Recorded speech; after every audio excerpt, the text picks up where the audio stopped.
9 жил, 10 жил, 12 жил ингээ ажилласан ийм арга хэмжээнүүд болохоор ингээд хамтарч ажиллаж байгаа. За энд бол бид нар гадны зочид уран бүтээлчид байгаа учраас гэр буюу гэр чатар гэж юу хэлээд байгаа юм бэ? Энэ талын одоо мэдээллийг өгч үнэхээр бидний дунд яагаад энэ чатарчилсан хэлбэр байсан бэ гэдгийг таниулах үүднээс аман зохиолын төрлөөс бид нар тэнд бол тодорхой үзүүлбэрийг бол хийн. Өөрөөр хэлэх юм бол ер нь нэлээд чатрын энэ одоо төрөл дотор он цагийг урагшлуулах юм бол Монголд ер нь нэг хүний жүжигийн төрөл бол үүссэн байх ийм хэлбэр нь бол байсан байна гэдгийг таниулах үүднээс энэ үйл ажиллагааг бол эхэлж байгаа.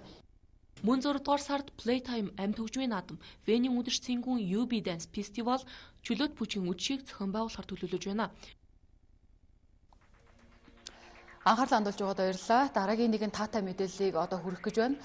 Бүгд найрамдах энэтхэг улсын ерөнхий сайдын айлчлал өндөрлөмөгц Азийн 26 орны 750 гаруй залуус Улаанбаатар хотноо чуулгах гэж байгаа. Тэгвэл Азийн залуучуудын чуулганы үеэр ижилсэх хувцас цүнхийг Монгол брэнд Exclusive компанийн урлаж байна. Хувцсны хувьд салхи бороо нэвтрэхгүй, овор багтай, өмсгөд хөнгөн зэрэг давуу талтайгаар үйлдвэрлэгдэж байгаа юм байна.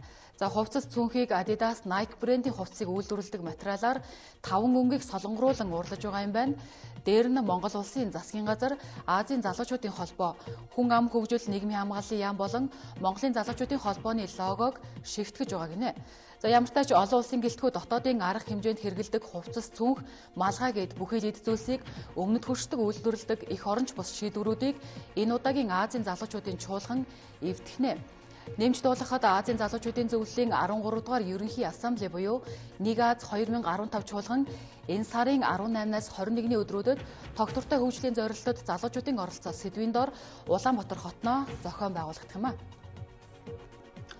Бол булсад газар үргэлжлэн хөдөлсөөр байна. Энэ 7 хоногийн дундуур тус улсын нийслэл Катманду хотоос 83 км-ийн зайд Эверест уулын орчимд 7.4 балын хүчтэй газар хөдлөлт болсон.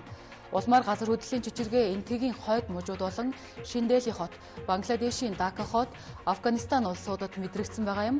Хойд энэтхэгийн Бихар мужид байрлах Монгол сүмийн барилгын зарим хаалга ханны хооронд цууралт өгсөн бөгөөд за бусдаар ямар нэгэн эвдрэл, гэмтэл, хохирол учраагүй талаар хийдийн Монгол ламнараас элчин сайдын яамдаа мэдгдсэн.